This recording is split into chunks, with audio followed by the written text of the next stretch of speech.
Yeah, I mean, I was joking sitting on the bench that I remember when I was that fearless, when you come out and you've lost 2 wickets in an over and play a ramp over the keeper's head for 4. So, yeah, unbelievable talent, but at the same time has got a really good head on her shoulders and has fitted in beautifully in our squad, and I think will play a really key role for us.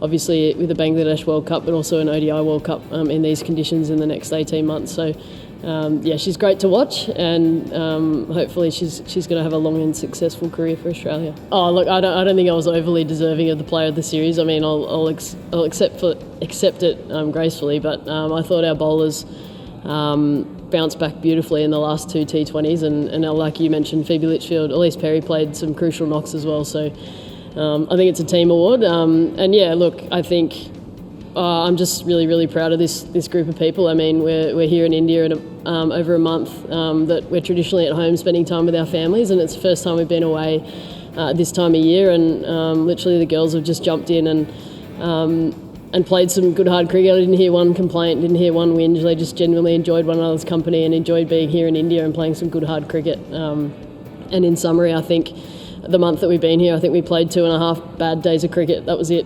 1.5 days in the Test match and 1 T20, and I'm really proud of the group for that, and hopefully we can have a really successful 2024 off the back of it. We've gained some valuable information, at the same time probably some areas where we can improve, and some areas that we're nailing at the moment, which I'm really proud of, but probably some areas that we can focus on in the next sort of 12 months that are going to make us successful in tournament play. I mean, it's pretty cutthroat when you come into a World Cup. You've got to win games, and you've got to get yourselves over the line, and I think we're going to have a squad to do it. It's just probably nailing down our plans and probably our shot selection, more importantly, over here. Oh, look, I wouldn't say it was overly planned. I mean, she got out playing the sweep shot quite a lot, which traditionally she plays quite well, so that might just be down to some form. But as a side, we look to bowl really well at the good players, and India have got a lot of good players in their top 5 or 6. Even look at Vastraka, who came out tonight and hit a 6 off that last ball to get some momentum for their side. So no specific plans in place, but we know that we need to be switched on when she walks to the crease, and I think our bowlers did a great job at keeping her quiet for 7 games of cricket, so it was pretty well done by them. Well, I mean, it's never a nice feeling, to be honest, and probably for Jemmy out there as well, the way you feel like you've taken a clean catch and then all of a sudden it looks awkward on the screen. I can definitely say that that's not a nice feeling. It happened to us, but look, it's part of the game, and the television. We want to see our games on the TV. We want to see a broadcast, and that's become a part of the game. So we just got to move on. Like I said, we had a few of them in the one-day series, so just move on, get on with the game, and try and nail the next ball, I guess. I mean, we go home, we get 10 days off, and we play South Africa in a multi-format series at home. So yeah, for sure, we always love more and more cricket. The calendar's starting to fill up, though. I think with the windows for the WPL, the WBBL, the 100 as well, the calendar does get quite tight. I know we've got a bit of a gap leading into the T20 World Cup next year that I think they're looking to fill at some point, but it's exciting. I mean, we want to see more international cricket being played, and I think it's great opportunities for teams to, in particular, be able to come over here to India and experience these conditions, but also to come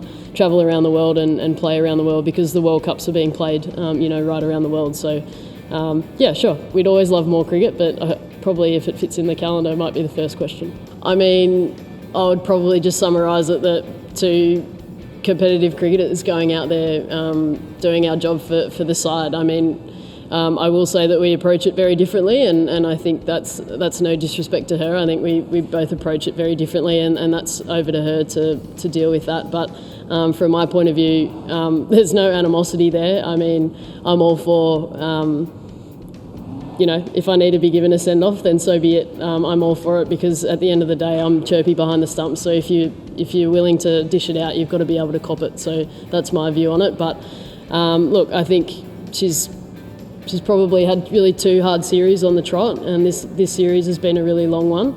But I'm sure that the Indian team will bounce back and obviously reflect on what these last couple of series has meant for their side, but I'm sure they'll be bigger and better for it. I thought I was getting a few days off, but I just saw the calendar and I don't. So there's lots of running and gym for me, but look, a little bit of downtime. I think an opportunity to spend some time tonight together for the last time for a little bit and come back together as a squad. yeah, for me, I'm really excited to go home. It's been a trip away from family for the first time for a lot of us at this time of year, so I'm excited for that. A little bit of recovery, but then straight back into it. I think the South African series at home is going to be a great one for us to be a part of, and looking forward to the Test match at the Wacker at the end of it.